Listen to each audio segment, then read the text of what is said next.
Venezuela vivió durante las primeras décadas del siglo XXI un ciclo económico marcado por altas entradas de divisas provenientes de la exportación de petróleo. Este auge permitió una expansión del gasto público y programas sociales, pero simultáneamente profundizó la dependencia del crudo como fuente principal de ingresos externos. La concentración de ingresos en un solo commodity generó vulnerabilidades frente a variaciones en el precio internacional del petróleo. A partir de 2013, con el cambio de mando ejecutivo que el país experimentó, y de manera más aguda, tras la caída de los precios del petróleo desde 2014, estas vulnerabilidades se materializaron. Disminución de ingresos fiscales en moneda extranjera, pérdida rápida de reservas internacionales y presiones sobre el tipo de cambio. La combinación entre shocks externos y políticas domésticas como controles de cambio y restricciones a la convertibilidad impulsaron un mercado paralelo de divisas y una fuerte depreciación del bolívar, acompañada por una inflación creciente que derivó en episodios de hiperinflación. La crisis cambiaria debe leerse a través de la lente de la balanza de pagos. Un país con altos desequilibrios en la cuenta corriente y necesidades de financiamiento en la cuenta financiera enfrenta presiones sobre su tipo de cambio. La balanza de pagos permite identificar si la escasez de divisas es transitoria o estructural y cuál es la combinación adecuada de políticas para restaurar el equilibrio. En el material de referencia sobre finanzas internacionales se detalla la estructura de la balanza de pagos: cuenta corriente, bienes, servicios, rentas y transferencias, y cuenta financiera, IED, inversión de cartera, otras inversiones y derivados, lo cual es clave para entender los canales de transmisión de la crisis. Cuando un país depende mayoritariamente de un bien de exportación, petróleo en el caso venezolano, la cuenta comercial y, por tanto, la cuenta corriente se vuelven muy sensibles al precio del commodity. La caída prolongada de los ingresos por exportaciones provoca déficit comercial y necesidad de financiamiento externo, que en ausencia de crédito o entradas de capital, conduce a la reducción de reservas y a la presión sobre el tipo de cambio. Los regímenes cambiarios, tipo de cambio fijo, flotante, bandas y sistemas híbridos, definen la conducta de la autoridad monetaria frente a los choques externos. Un control estricto del tipo de cambio, sin el respaldo de reservas suficientes, genera distorsiones y fomenta la aparición de mercados paralelos de divisas. Los textos de referencia explican cómo la fijación administrativa del precio del dólar puede derivar en un mercado negro y en pérdidas graduales de competitividad que requieren devaluaciones bruscas. La literatura técnica sobre regímenes cambiarios ayuda a comprender por qué un sistema rígido, sin flexibilidad ni señal de mercado, puede agravar la crisis cambiaria. Causas principales identificadas. 1. Dependencia petrolera y choque externo. La concentración de exportaciones en petróleo expone la economía a la volatilidad de precios internacionales. La contracción de ingresos por ventas de crudo disminuye la oferta de divisas. 2. Políticas fiscales y monetarias expansivas sin ancla. Déficits fiscales financiados mediante emisión monetaria erosionan la confianza en la moneda local y alimentan la inflación. 3. Controles de cambio y múltiples tasas. La restricción de acceso a divisas a través de sistemas de control crea colas, asignación discrecional y un mercado paralelo que refleja el verdadero precio de equilibrio. 4. Erosión de reservas internacionales y limitación de financiamiento externo. La pérdida sostenida de reservas reduce la capacidad del Banco Central para intervenir y estabilizar el mercado cambiario. La crisis cambiaria en Venezuela tuvo efectos multidimensionales: caída de la producción, escasez de bienes importados, contracción del consumo real, aumento del desempleo, fuga de capitales y una grave crisis social acompañada de migración masiva. La devaluación del bolívar redujo el poder adquisitivo y, en combinación con la emisión para financiar el déficit, precipitó episodios de hiperinflación. Desde el punto de vista de las cuentas externas, un déficit persistente en cuenta corriente combinado con salidas en cuenta financiera obliga al país a reducir sus reservas o a reestructurar deuda externa, con costos reputacionales que dificultan el acceso a mercados internacionales. Restablecer la independencia operativa del Banco Central es condición necesaria para restaurar confianza. Una autoridad monetaria creíble evita la impresión directa de dinero para financiar gasto público y permite el diseño de una estrategia coherente, metas de inflación, que utilice la tasa de interés como herramienta principal para anclar expectativas. La literatura práctica recomienda una secuencia. 1. Consolidación fiscal inicial para contener la necesidad de financiamiento monetario. 2. Programa de transparencia y rendición de cuentas del Banco Central. 3. Adopción de una regla clara, meta de inflación o régimen de metas móviles, que le devuelva credibilidad a la política monetaria.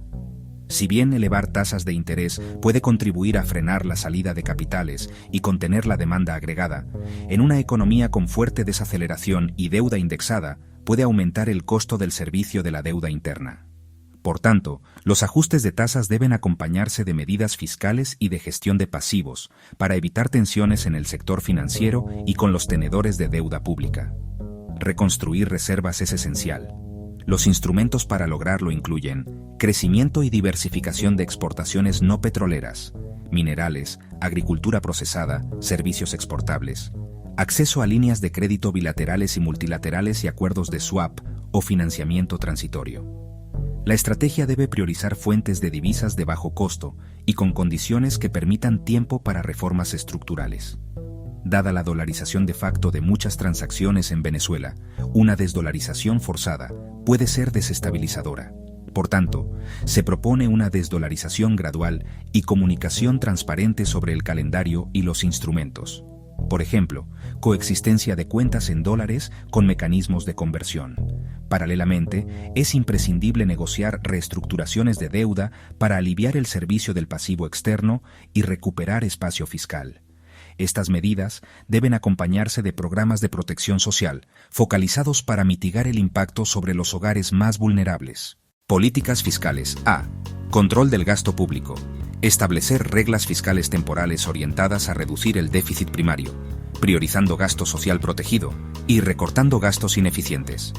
B. Reforma tributaria. Ampliar la base imponible, mejorar la administración tributaria y eliminar exenciones regresivas. Estas medidas deben diseñarse para ser progresivas y minimizar retrocesos sociales. C. Reducción gradual de subsidios.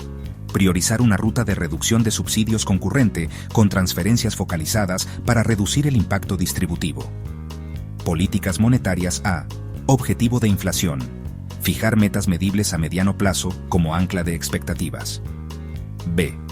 Operaciones de mercado abiertas y desarrollo de instrumentos de deuda local para regular la liquidez. C. Transparencia en reservas y operaciones cambiarias para recuperar confianza. La coordinación macroeconómica entre política fiscal y monetaria es indispensable. Para diversificar la economía y generar entradas sostenibles de divisas, se requieren reformas en el clima de negocios y garantías legales para inversionistas. A continuación, se describen medidas concretas. Reformas legales. Reforzar la seguridad jurídica. Mecanismos de arbitraje internacional y garantías contractuales.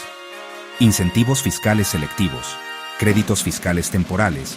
Amortizaciones aceleradas y exenciones condicionadas a empleos y transferencia tecnológica.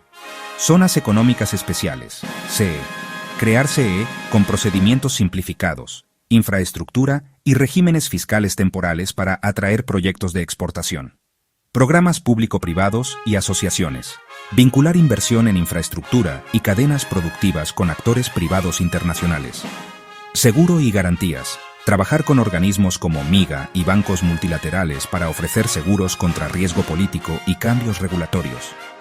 Estas medidas deben diseñarse en paquetes atractivos, con cláusulas de reversión y garantías fiscales y contractuales claras para reducir la percepción de riesgo. Evaluación de riesgos y posibles obstáculos.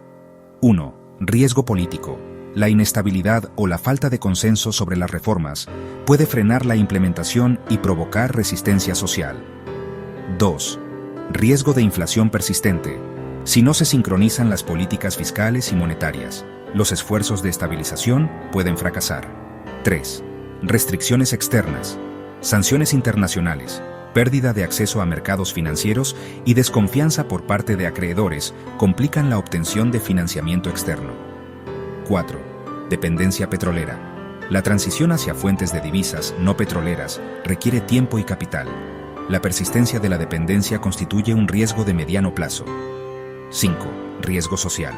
Medidas de ajuste pueden generar tensiones y deben acompañarse con programas de protección social bien diseñados.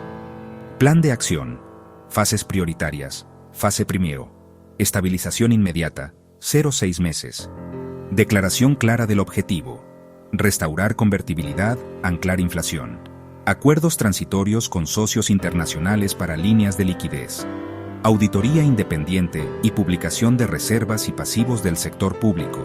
Congelamiento temporal de nuevas emisiones de deuda sin aprobación legislativa. Fase segundo. Consolidación institucional. 6-18 meses. Restauración de la independencia del Banco Central y diseño de un marco de metas. Reforma fiscal inicial. Consolidación del déficit y diseño de una reforma tributaria progresiva. Inicio de negociaciones para reestructuración de deuda y atracción de IED en sectores estratégicos. Fase 3. Recuperación estructural.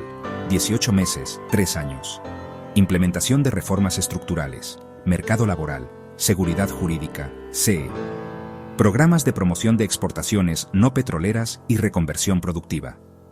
Desarrollo de mercados financieros locales, para profundizar la moneda y reducir vulnerabilidad a choques externos. Indicadores de seguimiento. Meta de inflación, mensual, anual. Nivel de reservas internacionales, meses de importaciones. Saldo de la cuenta corriente, % PIB. Flujo de IED anual y número de proyectos aprobados. Índice de percepción del riesgo país y spreads de crédito.